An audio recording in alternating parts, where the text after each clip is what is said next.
जय माता दी। आप सभी को चैत्र नवरात्रि की हार्दिक शुभकामनाएं एवं हिंदू नववर्ष की भी हार्दिक शुभकामनाएं। आज है माता रानी का प्रथम दिवस, माता शैलपुत्री का दिन, और आज की है मैंने अपने घर में कलश स्थापना। मैंने माता रानी की चौकी अपने घर में स्थापित की है। तो चौकी को रखने से पहले मैंने ये चौक बनाया है जो माता रानी की चौकी के नीचे ही रहेगा। आटा का चौक बोलते हैं, बहुत ही शुभ होता है। तो मैंने सबसे पहले आटा का ये चौक बनाया। उसके बाद मैंने कलश तैयार किया। कलश में कलावा मौली जो होती है उसको बांधा। उसके बाद मैंने कलश में स्वास्तिक बनाया। तो आप सभी बताइए ये स्वास्तिक कैसा बना हुआ है। कलश को रखने से पहले मैंने पृथ्वी पर एक और स्वास्तिक बनाया। तो कलश को स्थापित करने से पहले इसके ऊपर कलश रखेंगे। उसके बाद कलश के अंदर डालने के लिए 1 लौंग, 2 सुपारी और 1 सिक्का मैंने कलश के अंदर डाला। इस कलश में जल और गंगा जल दोनों का मिश्रण है। इस प्रकार से मैंने 1 सुपारी, 2 लौंग और सिक्के उसमें डाले। उसके बाद बारी आती है नारियल की। नारियल पे भी स्वास्तिक बनाया, टीका आदि किया। उसके बाद जो कलश के ऊपर रखा जाता है ना, पान के साथ बताशा, पैसे और 2 सुपारी, इलायची, 2 लौंग, इस प्रकार से मैंने कलश के ऊपर रखने के लिए पान लिया है। और अब हो गई है हमारे कलश की स्थापना। आप सभी वीडियो में देख सकते हैं कलश के ऊपर नारियल भी रख दिया है। मैं नारियल में मौली बांधना भूल गई थी, जिसको मैंने बाद में बांधा हुआ है, जो वीडियो में रिकॉर्ड नहीं हो पाया है। तो आप सभी ये मत सोचिएगा कि मैंने नारियल पे मौली नहीं बांधी है। मैंने नारियल पर मौली बांधी है, और लेकिन मैं उसे रिकॉर्ड नहीं कर पाई हूँ। इस प्रकार से हो गई है हमारे कलश की स्थापना पुष्प आदि समर्पित करके। और ना, मैं जल में चावल और पुष्प डालना भूल गई थी, तो फिर मैंने चावल और पुष्प भी डाल दिए हैं। तो इस प्रकार से हो गई है हमारे कलश की स्थापना। अब बारी आती है किस चीज़ की? माता रानी की चौकी की। तो चलिए शुरुआत करते हैं माता रानी की चौकी की।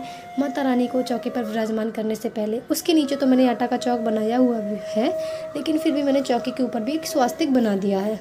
स्वास्तिक बनाना बहुत ही अच्छा होता है, तो मैंने चौकी के ऊपर भी स्वास्तिक बना दिया है। पुष्प और चावल भी समर्पित कर दिए हैं। और अब आती है माता रानी के आसन की। तो मैंने एक छोटी सी चुंडी, माता रानी की चुंडी जो होती है वो आसन पे लगा दी है। उसके बाद आती है माता रानी की। इस चौकी के ऊपर मैं एक और छोटी सी चौकी रखूँगी जिसमें माता रानी की मूर्ति स्थापित होगी। तो इस चौकी पे भी मैंने एक छोटा सा स्वास्तिक बनाया है, जो कि बनाना मुझे बहुत ही अच्छा लगा, क्योंकि पूजा पाठ है, विधि विधान से होना चाहिए। तो इस चौकी पे भी मैंने एक छोटा सा स्वास्तिक बना दिया है। इस छोटे से स्वास्तिक बनाने के बाद मैंने इस चौकी पे भी आसन लगाया है, जो कि शायद वीडियो में रिकॉर्ड नहीं हो पाया है। अब बारी आती है कलश में झंडी लगाने की। बोलते हैं कि झंडी लगाना बहुत ही शुभ होता है, और माता रानी की पूजा में झंडी का विशेष महत्व होता है। तो एक झंडी मैंने कलश पर लगाई हुई थी, और दूसरी झंडी जिसमें मैंने जवारे बोए हैं, जिसको खप्पर बोलते हैं, उस पर लगाई है। अब बारी आती है हमारी छोटी सी प्यारी सी माता रानी की। आप सभी देख सकते हैं कि माता रानी कितनी प्यारी लग रही हैं। तो इसी बात पर कमेंट बॉक्स में एक बार जय माता दी अवश्य लिखें। मम्मी ने माता रानी की पूजा सुबह ही कर दी थी, लेकिन अब मुझे कलश स्थापना कर दी थी, तो फिर मैंने जल और गंगा जल से थोड़ा सा माता रानी पे छिड़काव किया, और उनको साफ़ करके तिलक वगैरह जो लगा था, उसके बाद मैंने माता रानी को नए वस्त्र पहनाए, जो कि बहुत ही प्यारे लग रहे हैं। आज ही मैं लेके आई थी, क्योंकि माता रानी का साइज़ थोड़ा सा छोटा है, तो इस साइज़ में ना इसी प्रकार के वस्त्र मिल रहे थे। इससे जो और भी अच्छे वस्त्र थे वो बड़े साइज़ में मिल रहे थे, लेकिन मेरी माता रानी तो छोटी सी थी और मुझे इसी साइज़ के वस्त्र चाहिए थे, तो फिर मैंने यही वाले ले लिए। आप सभी को कैसे लगे माता रानी के वस्त्र ज़रूर बताइएगा। इस प्रकार से माता रानी ने पहन लिया लहंगा। अब बारी आती है माता रानी के चौकी पर विराजमान होने की। हाँ, ये देखो, अब बिछाया है मैंने माता रानी के चौकी के ऊपर उनका आसन। तो इस प्रकार से माता रानी को मैंने चौकी पर कर दिया है विराजमान। ये वीडियो बीच में पता नहीं क्यों ऐसे फंस रही है, मुझे पता नहीं है क्यों ऐसा हो रहा है, पर कोई बात नहीं, आप लोग वीडियो को पूरा देखिएगा। मेरी माता रानी बहुत ही प्यारी लग रही है। अब बारी आती है माता रानी के पूजन की। तो मैंने लगाया माता रानी को सिंदूर का एक छोटा सा प्यारा सा तिलक, और माता रानी का जो वाहन है शेर, मैंने उनका भी पूजन किया, क्योंकि उनका पूजन तो बहुत ही ज़्यादा ज़रूरी है। माता रानी के साथ साथ वो भी तो आते हैं ना, वो भी पृथ्वी पर आते हैं।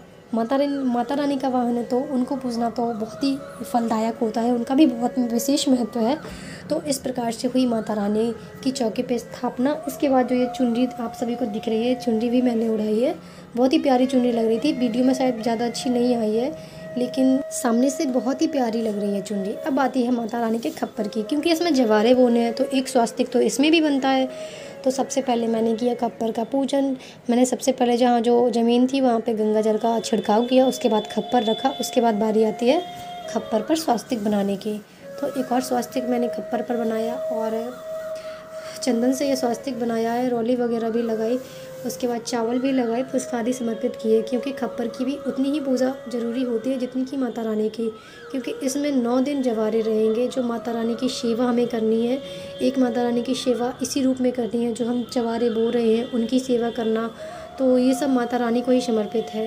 तो बहुत ही ज़रूरी है इसकी भी पूजा। उसके बाद मैंने झंडी लगाई और मैं जवारे बोने का वीडियो नहीं बना पाई, क्योंकि एक हाथ से वीडियो बनाना और पूजन करना तो पॉसिबल नहीं होता है, और जवारे बोने थे तो पूरे वीडियो से ज़्यादा ज़रूरी विधि विधान था। तो मैंने जवारे बोने के बाद ही वीडियो बना दिया। अब आप सभी देख सकते हैं। अब ये मैंने जवारे पे ना चुन्नी ढक दी, क्योंकि जवारे जो होती है वो पंचमी के दिन खुलते हैं। आज जवारे मैंने बो दिए हैं, अब चुन्नी ढक दिया। अब ये चुन्नी ना 5 पंचमी को खुलेगी, जब छोटे छोटे जवारे भी आ जाएंगे जब तक, तो मैं आप सभी के साथ वो वीडियो भी शेयर करूँगी। जवारे होने के बाद मैंने ये ढक दी है माता रानी की चुनरी जवारे के ऊपर, क्योंकि इसका भी एक अलग ही महत्व होता है कि जवारे ना ढक के रखे जाते हैं पंचमी तक। उसके बाद जवारे जो खुलते हैं ना वो पंचमी के दिन खुलते हैं। अब बारी आती है माता रानी के भोग प्रसाद की। क्योंकि आज थोड़ा तबीयत डाउन थी तो इसलिए मैंने ना फल से ही माता रानी का भोग लगा दिया, फल और ड्राई फ्रूट से माता रानी का भोग लगा दिया। माता रानी के भोग में ना सबसे ज़्यादा महत्व होता है पान के प्रसाद का। शायद आप सभी को भी पता हो इस बात का। माता रानी को पान का प्रसाद बहुत ही ज़रूरी होता है, तो पान का प्रसाद मैंने पहले ही रख दिया था। पान के प्रसाद में आप सभी को बता दूँ कि क्या क्या होता है। 5 बतासे रख सकते हैं, और 1 सुपारी, 2 इलायची और 2 लौंग। और उसके बाद आप सभी की जो भी श्रद्धा हो, जो भी दान दक्षिणा आप रख सकते हैं। 1 रुपये का सिक्का भी आप रख सकते हैं, 11 रुपये भी रख सकते हैं। इस प्रकार से माता रानी को पान का प्रसाद समर्पित होता है। तो मैंने अब इस प्रकार से लग गया माता रानी का भोग। और ये ड्राई फ्रूट्स भी मैंने प्रसाद में रख दिए थे, क्योंकि तबीयत ख़राब होने की वजह से मैं बना नहीं पाई थी। बाद में मैंने बनाया था तो वो भी भोग माता रानी को लगाया था मैंने, लेकिन वीडियो नहीं बना पाई, क्योंकि ये वीडियो पहले की है, जब मैं स्थापना कर रही थी। स्थापना का मुहूर्त हो गया था, तो सोचा कि फल का प्रसाद ही लगा देते हैं, और पान का प्रसाद, फल का प्रसाद, ड्राई फ्रूट्स का प्रसाद हो जाएगा। और इस प्रकार से माता रानी को भोग भी समर्पित कर दिया है। अब बारी आती है जो मुख्य चीज़ है, अखंड ज्योत। अखंड ज्योत को रखने के लिए मैंने सबसे पहले ज़मीन पे गंगा जल से ज़मीन पे छिड़काव किया। उसके बाद मैंने एक स्वास्तिक यहाँ भी बनाया। ज्योत को रखने से पहले मैंने एक स्वास्तिक ज्योत के नीचे भी बनाया है, क्योंकि शुभ तो होता ही है, आप सभी को पता है स्वास्तिक बनाना। तो ज्योत को रखने से पहले भी मैंने यहाँ पे एक स्वास्तिक बना दिया। आप सभी देख सकते हैं वीडियो में, ये ज्योत को रखने से पहले स्वास्तिक बनाया गया है। और आप सभी को अगर वीडियो पसंद आई है तो एक बार माता रानी का जयकारा वीडियो में ज़रूर लगा दीजिएगा। चावल आदि समर्पित करके ये हो गया है। उसके बाद इस प्लेट में मैंने ज्योत रखी है, क्योंकि ज्योत का घी बाहर आता है ना, तो वो घी बाहर गिरे, इससे अच्छा है कि इस प्लेट में ही आ जाए। तो इसके ऊपर ना ज़मीन में ये प्लेट रखी है, प्लेट पे भी मैंने ये स्वास्तिक बना दिया है। अब इस प्लेट पे मैं अखंड ज्योत रखूँगी, ताकि घी ना बाहर ना गिरने पाए, फर्श पे ना आने पाए, और जो घी बाहर आए ज्योत का तो इस प्लेट में ही आ जाए। इस प्रकार से मैंने कलश ज्योत की, अखंड ज्योत के लिए स्वास्तिक बना दिया है। तो आप सभी को कैसा लगा मेरा स्वास्तिक बनाना, आप सब ज़रूर बताइएगा। बहुत सारे स्वास्तिक बनाए हैं आज की पूजा में, सबसे ज़्यादा स्वास्तिक मैंने बनाए हैं इस बार माता रानी की पूजा में। अब आती है आखिरी स्वास्तिक की बारी, जो है माता रानी की अखंड ज्योत पे। जब इतने सारे स्वास्तिक बनाए हैं तो एक स्वास्तिक और सही, फिर मैंने बना दिया कि भाई माता रानी की ज्योत है ये, इसको कैसे खाली छोड़ दूँ। तो एक स्वास्तिक मैंने यहाँ पर भी बना दिया, हाँ, जो अखंड ज्योत में, जो सबको बनाना चाहिए। आप स्वास्तिक बनाए या नहीं बनाए, लेकिन अखंड ज्योत में एक टीका, किसी भी कैसा भी टीका हो, सिंदूर का हो, चंदन का हो, ज़रूर लगाना चाहिए। हम घर में साधारणतः पूजा भी करते हैं ना, तो उसमें भी जल का अर्घ देने के बाद उसमें 1 या 5 टीका अवश्य लगाने चाहिए। हम तो लगाते हैं, आप सभी लगाते हैं या नहीं, ये कमेंट बॉक्स में ज़रूर बताइएगा। तो अब हो गई है ज्योत की स्थापना भी हो गई है, ज्योत को प्रज्वलित करना बाकी है, जो कि हम आगे वीडियो में ज्योत को भी प्रज्वलित करेंगे। इस प्रकार से चावल और पुष्प भी अर्पित किए हैं। अब मेरे घर में थी गजलक्ष्मी की एक मूर्ति पीतल की, तो मैंने सोचा कि माता रानी की स्थापना कर ही रही हूँ, और इस बार माता रानी ना हाथी पर सवार होकर आ रही हैं, तो फिर मेरे मन में ये विचार आया कि मुझे गजलक्ष्मी की भी स्थापना इस चौकी पे कर देनी चाहिए। फिर क्या था, मैंने गजलक्ष्मी की भी स्थापना इस चौकी पर कर दी। तो कैसी लग रही है मेरी माता रानी की चौकी, आप सभी अवश्य बताइएगा। ये हो गई है माता रानी की चौकी तैयार। तो आप सभी एक बार वीडियो में जय माता दी का नारा अवश्य लगा दें। मेरी माता रानी आप सभी को कैसी लगी ज़रूर बताइएगा। तो अब हो गई है फुल विधि विधान से स्थापना हो गई है। अब आखिरी बारी आती है हवन की एवं आरती की।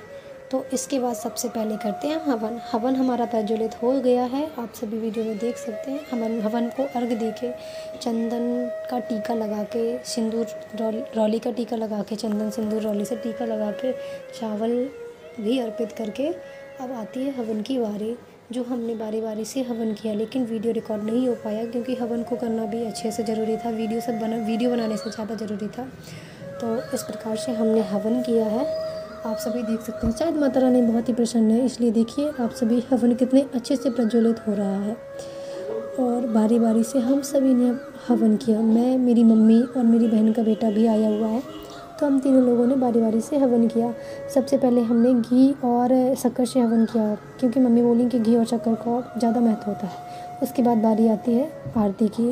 तो बारी बारी से सबने आरती की। अब आ गई है बारी आरती की।